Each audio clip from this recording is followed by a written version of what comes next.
Parents who track their child's location. When was the moment you knew you had to intervene? I have a 19-year-old daughter. One night, while my wife and I were sitting in the living room, we received a notification on our phones from the location tracking app we use to monitor our daughter. The app's map displayed her location at a remote cabin in the woods, which immediately sent us into a panic. We tried to call her, but our calls went straight to voicemail. My heart racing, we quickly drove to the cabin, imagining the worst. When we arrived, we found the cabin door ajar and were met by an unsettling silence. We cautiously entered and found our daughter in a dimly lit room. Not alone, surrounded by strangers. She looked pale and terrified, standing at the center of what seemed like a scene from a horror movie. As we intervened, it became apparent she had been deceived into coming here. The strangers quickly scattered, and then the lights went out. The darkness was absolute, a suffocating blanket that seemed to amplify every whisper of movement and every breath that we took. I fumbled for my phone, the only source of light, while my wife clung to my arm, her nails digging in with fear. A small circle of light cut through the blackness as the phone's flashlight came to life, revealing the disarray of the once cozy room. Furniture was overturned, bottles lay shattered on the floor, and strange symbols were scrawled on the walls in what looked like charcoal. It was a stark transformation from the inviting picture that had been advertised on the cabin's rental website, where we had thought our daughter would be spending a safe weekend with friends. Our daughter, Lily, was trembling, her eyes wide with the horror of what had just unfolded. She clung to me, her words coming out in frantic bursts. "I didn't know. I swear it was supposed to be a study retreat," she sobbed. But it was clear that the intention had never been for study. The strangers, now dispersed into the woods, had lured her with the promise of academic collaboration, a ruse that seemed far more sinister now. As we tried to leave, a chilling wind slammed the door shut, trapping us inside.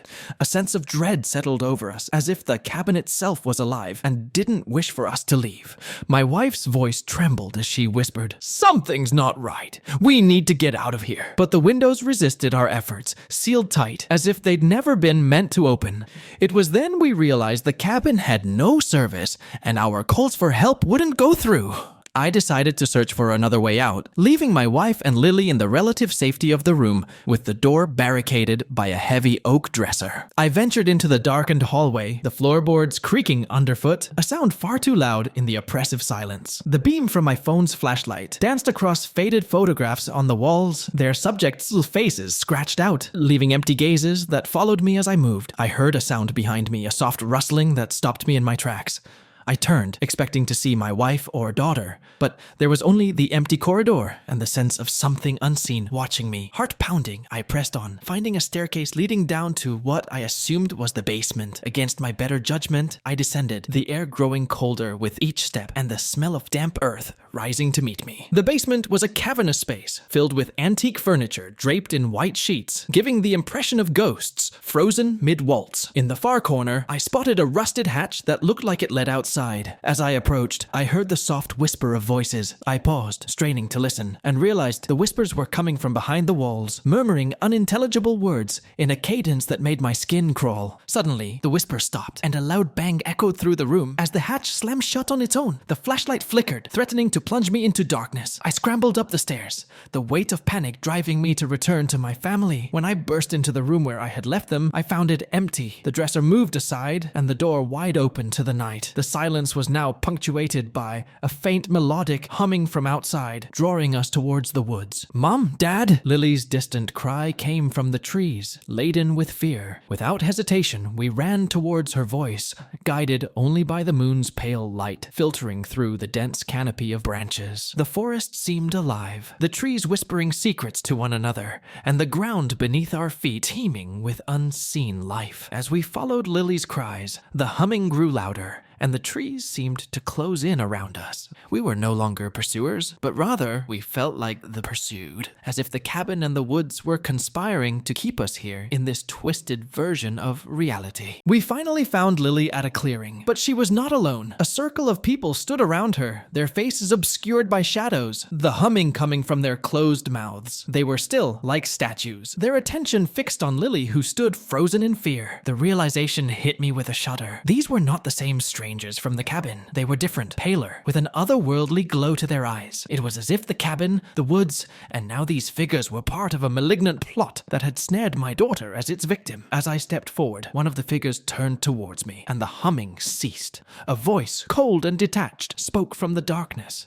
"You should not have come here," it said. "Some truths are not meant to be found." Before we could react, a blinding light enveloped everything, and we shielded our eyes with our arms. When the light dimmed, the figures were gone, and the oppressive atmosphere lifted as suddenly as it had descended. We took Lily's hand and ran, not stopping until we reached our car and drove away from that cursed place. Later, we would rationalize it as a collective hallucination, a trick of fear and shadow. But the terror of that night remained with us. We never spoke of it again, and the location tracking app was deleted from our phones the next morning. But the memory of that night, the cabin in the woods, and the unspeakable fear it brought lingered, a silent sentinel to the thin veil that separates the known from the unknown. The drive back home was shrouded in a thick fog, the night seemingly reluctant to release its grip on us. The car's headlights carved a path through the mist, but the world beyond remained hidden, as if to preserve the mystery of the night's events. Lily was quiet, huddled in the back seat, wrapped in a blanket, her gaze fixed on nothing. My wife's hands trembled on the steering wheel, and every so often she would glance in the rearview mirror as if she expected the forest to come chasing after us. Once home, the first rays of dawn were peeking over the horizon, offering a normalcy that felt like a distant memory. We were a family marked by an experience beyond understanding, and the morning light was a harsh reminder that life had to go on, despite the shadows that now seemed to linger behind every corner of our reality. In the following days, we tried to resume our routine, but there was a palpable tension in everything we did.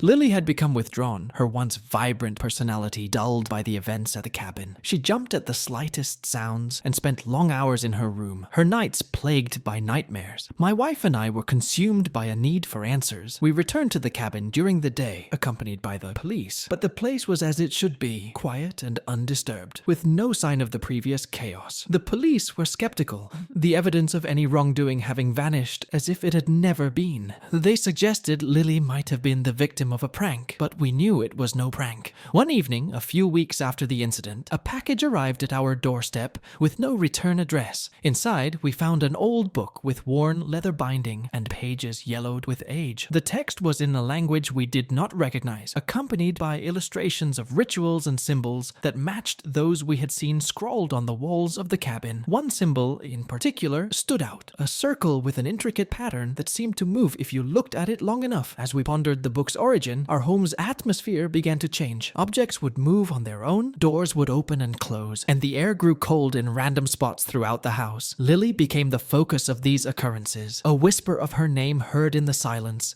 her belongings found in impossible places. It was as if the events from the cabin had followed us home, a lingering connection that we could not sever. One night, as the disturbances reached their peak, we awoke to find Lily gone. Her room was empty, the window wide open, and the night air carrying the faint sound of that same melodic humming. Frantic, we searched the neighborhood, calling her name into the darkness. We found her in a nearby field, standing amongst a crop circle that matched the symbol from the book. She was in a trance, her eyes reflecting the moonlight in an eerie glow. As we approached, the humming stopped, and she collapsed into our arms. In the days that followed, we consulted with experts on the paranormal, hoping to find some way to protect our daughter. They spoke of ancient entities and cursed knowledge, of thresholds crossed that could not be undone. They advised us to destroy the book, to break the link that had been forged. We did as they suggested, burning the book in a pyre that hissed and popped as if it were alive.